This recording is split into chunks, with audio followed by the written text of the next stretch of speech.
જય હિન્દ. આપણી પાસે આ એક નકશો છે.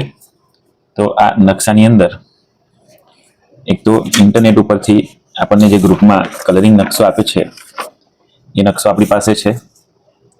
અને આ જે સાઈઝ છે એ સાઈઝમાં આપણે અહીંયા નકશો કાચો રફ અહીંયા બનાવેલ છે. હવે જ્યારે ઓરિજિનલ મેપ આપવાનો થાય ત્યારે આવા નકશા આપણને સુપરવાઇઝર દ્વારા આપવામાં આવતા હોય છે. તો દરેક અહીંયા આ નકશો બનાવવો કેવી રીતે? આ તો રફ નકશો છે, આને પાકો તો અહીંયા બનાવવો પડશે. તો એ બનાવવા માટે આપણે આ બ્લેન્ક પેજ અને ઓરિજિનલ જે રંગીન પેજ છે એ બંને પેજ લેવાના. ત્યાર પછી જોડે જોડે ફૂટપટ્ટીનો ઉપયોગ ક્યાંય કરવાનો છે નહીં. આપણે ફૂટપટ્ટીનો ઉપયોગ નથી કરવાનો, ફક્ત પેન્સિલનો જ ઉપયોગ કરવાનો છે અને નકશો દોરવાનો છે. તેના માટે જરૂર પડશે આ પિનોની, કે જેથી કરીને જે પેજ છે એ આગળ પાછળ ના થઈ જાય. તો પિનોને કેવી રીતે સેટ કરશો આપણે, તો એ જોઈ લઈએ. આ પેજ જો તમે બજારમાં ઝેરોક્સ કાઢવા જાઓ છો તો A4 સાઈઝના 2 પેજ ભેગા થાય એટલી સાઈઝ છે આ. નકશામાં એક બી લાઈન આખી પાછી ના થાય એ માટે આપણે અહીંયા પિન સેટ કરી દઈશું.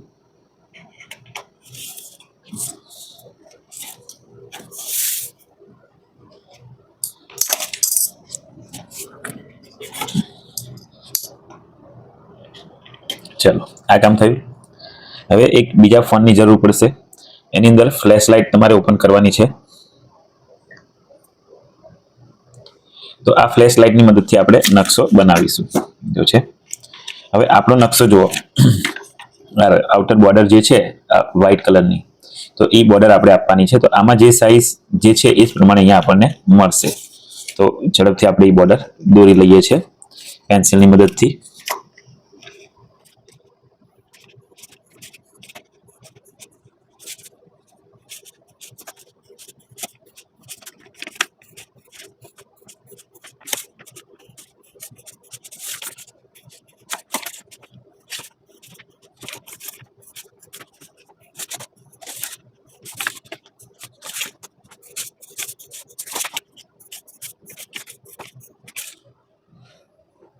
તો જો આપણે આઉટર લાઈન કમ્પ્લીટ થઈ ગઈ છે.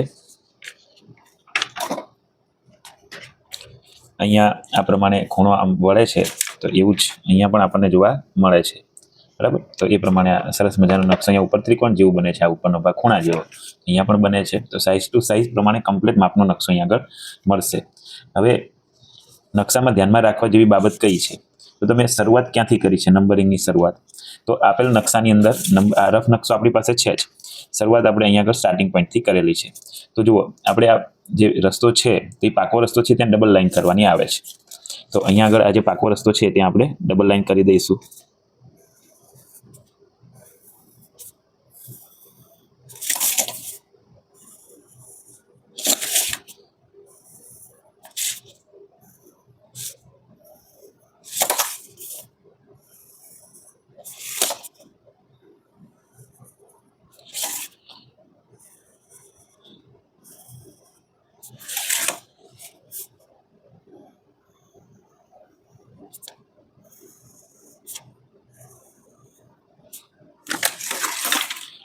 ચલો, ડબલ લાઈન આવી જાય. ખાસ ધ્યાનમાં રાખવા જેવી બાબત કે આપણે ક્યાંય ફૂટપટ્ટીનો ઉપયોગ કરવાનો નથી અને હાથથી જ આપણે ફ્રી હેન્ડથી આપણે આ નકશો દોરવાનો છે. તો અહીંયા આગળ આ રસ્તો છે, તો આ રસ્તામાં અહીંયા બીજા કોઈનો બ્લોક છે, તો એ બીજાનો જે બ્લોક હોય એને આપણે તૂટક રેખા વડે દર્શાવવાનો આવે છે. તે તૂટક રેખાથી આપણે એને દર્શાવી દઈશું. હવે આની જરૂર નથી, આમાં જોઈ જોઈને આ દોરવાનું છે. હવે આ જે બીજો બ્લોક છે અહીંયાથી આ ઉપર સુધી બીજાનો બ્લોક છે, તો બીજાનો જે બ્લોક છે એ પણ આપણે તૂટક રેખાથી દર્શાવી દઈએ.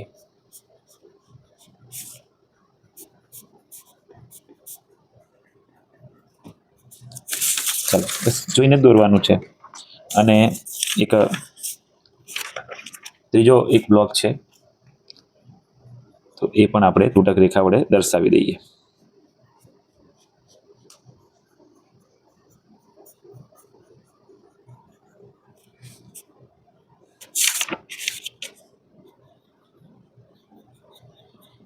તો તમારો જે કંઈ બ્લોક હોય, દાખલા તરીકે આ બ્લોક છે 0028, બરાબર. તો એની આજુબાજુમાં કયા બ્લોક આવેલા છે તો એ પણ લખી દેવાના. જે બ્લોક હોય એ પ્રમાણે આપણે લખવા. અહીંયા 27 છે અને આ બાજુ છે 23. આ ઉત્તર દિશા છે, તો આ પૂર્વ દિશા આવશે, અહીંયા ઉત્તર દિશા આવશે, આ દક્ષિણ દિશા આવશે અને આ પશ્ચિમ દિશા આવશે. તો દિશાનું બતાવી દેવાનું. હવે આપણી પાસે આપણો રફ નકશો છે, તેમાં ઓરિજિનલ જે સ્ટાર્ટિંગ પોઈન્ટ છે તો એ સ્ટાર્ટિંગ પોઈન્ટ આપણે બતાવવું પડે કે અહીંયા આગળ આપણે એક ઘર છે, તો 1 નંબરનું ઘર, તો આ આપણું સ્ટાર્ટિંગ પોઈન્ટ થઈ ગયું. અહીંયા બતાવી દઈશું શરૂઆત, અને ત્યાર પછી દરેક ઘર તમારે બતાવતા જવાના અને મકાન નંબર અંદર ખાસ લખતું જવાનું હોય છે. પછી 3 પછી 4 નંબરનું ઘર થોડે દૂર છે, તો ત્યાં એરો બતાવવો જરૂરી છે કે એ દૂર છે, અને એમાં 2 જણના ઘર હોય તો એ પ્રમાણે બતાવવાનું. 5 નંબરનું ઘર એ પછી નકશા ઉપર આધાર રાખે છે, દરેકના નકશા અલગ અલગ હોય છે એની ઉપર. તો આવી રીતે બધા બ્લોક બનાવી દીધા. ખાસ ધ્યાનમાં રાખવા જેવી બાબત, 5ની જોડે 6 હોય, એક જ દિવાલ હોય તો તમારે ભેગા નહીં બતાવવાના, આવું અલગ અલગ જ બતાવવાનું રહેશે, નહીં તો નકશો રિજેક્ટ થવાના ચાન્સ વધારે છે. અને આવું થયું છે પણ ખરું, એટલે નકશો બનાવવાની આવી રીતે જરૂર પડેલ છે. કોઈ કાચું મકાન હોય તો એને ત્રિકોણ સ્વરૂપે પણ દર્શાવીએ છીએ આપણે. ત્યાર પછી કાચો રસ્તો છે તો કાચા રસ્તાને આપણે તૂટક રેખા વડે દર્શાવીએ છીએ. એ કાચા રસ્તા મારફતે આપણે જઈએ છીએ એટલે કાચો રસ્તો બતાવવો ખાસ, અને ત્યાં આગળ નંબરિંગ કરી દેવું.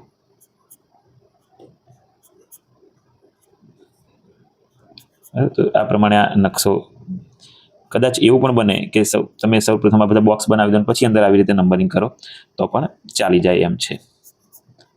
તો અહીંયા આ નકશો આપણી પાસે તૈયાર જ છે, અને રફ વર્કને ઘણું બધું કાચું કામ આની અંદર કરેલ છે. એટલે નકશો જ્યારે આપો ત્યારે એકદમ વ્યવસ્થિત સારો એવો આપવાનો. ઘણી જગ્યાએ પેન્સિલથી નકશો દોરીને આપવાનો કહે છે, ઘણી જગ્યાએ બ્લેક પેનથી દોરીને આપવાનો. તો જેવું સુપરવાઇઝર કીધું હોય, જેવું ટ્રેનિંગમાં કીધું હોય એ પ્રમાણે જ તમારે નકશો દોરીને આપવાનો રહેશે, એટલું ધ્યાનમાં રાખજો. ત્યાર પછી બતાવવાની બાબત એ છે કે આ નકશામાં જુઓ, અહીંયા આગળ 18 નંબર પછી બીજા બધા ઘરો કોઈ ગલીની અંદર જાય છે.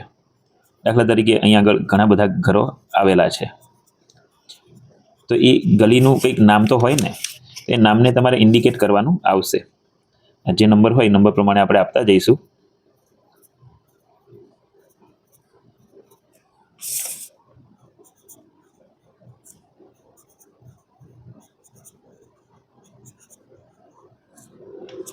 હવે નંબરિંગ કરવાનું જ્યારે થાય છે ત્યારે સામે પણ બીજા ઘરો છે,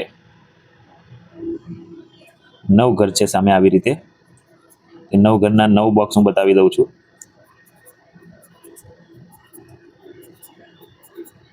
તો નંબરિંગ કરશું ત્યારે આ જે છે એ રસ્તાનું કંઈક નામ તો હશે જ ને, તો તમારે એ રસ્તાનું નામ અહીંયા આગળ લખવું કે આ કયું છે. ખાસ કરીને ગામડાઓમાં હોય છે, અહીં આપણા નકશાની અંદર એ ત્યાં આગળ પૂછી લેવું આ કઈ ગલી છે, કયો રસ્તો છે, તો એવી રીતે નામ દર્શાવવા. તો નકશાને ખાસ આ બાબતો ધ્યાનમાં રાખવી. નંબર અહીંથી જમ્પ વાગે છે તો એ પ્રમાણે જમ્પ પણ બતાવો, કયો નંબર ક્યાંથી ક્યાં જાય છે. તમારો બ્લોક જે છે તો એને આ પ્રમાણે બતાવજો. કોઈ સ્ટેચ્યુ હોય, કોઈ ચબૂતરો હોય તો એ પ્રમાણે તમે અહીંયા ચબૂતરો બતાવી શકો, સ્ટેચ્યુ બતાવી શકો, બરાબર. તો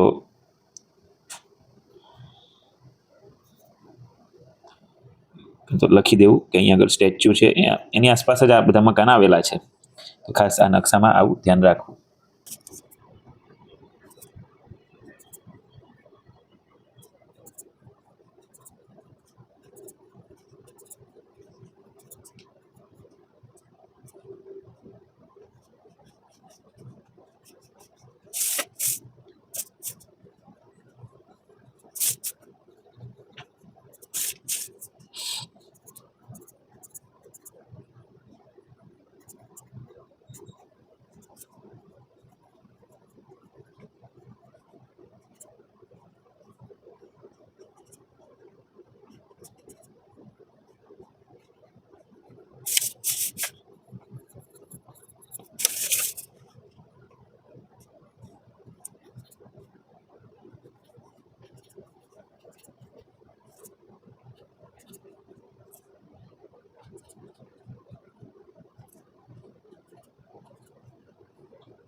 આપેલ વિડીયોમાં ધ્યાનમાં રાખવા જેવી બાબત, જે કોઈ રસ્તા હોય ત્યાં ફળિયું હોય કે કોઈ ચોરો હોય તે પ્રમાણે લખવું.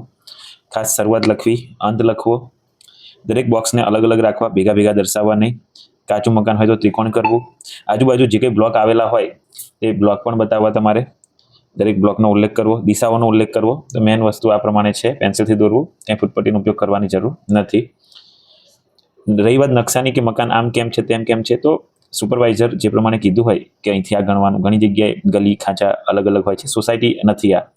આ એક ગામડું છે, એની અંદર નાના નાના બધા પોળ હોય અને એની અંદર ખડકી હોય એ પ્રમાણે, એટલે જમ્પ વધારે વાગે છે. જમ્પ વાગતા હોય ત્યાં તીરની નિશાની તમારે બતાવવાની. અહીંયા તમને ખ્યાલ આવે છે, કારણ પછી આ 92 તો તીરની નિશાની ત્યાં જમ્પ વાગે છે. કાચા રસ્તા હોય ત્યાં આવી રીતે તૂટક રેખાનો ઉપયોગ કરવાનો. તો ખાસ આ રીતે નકશો બનાવવો.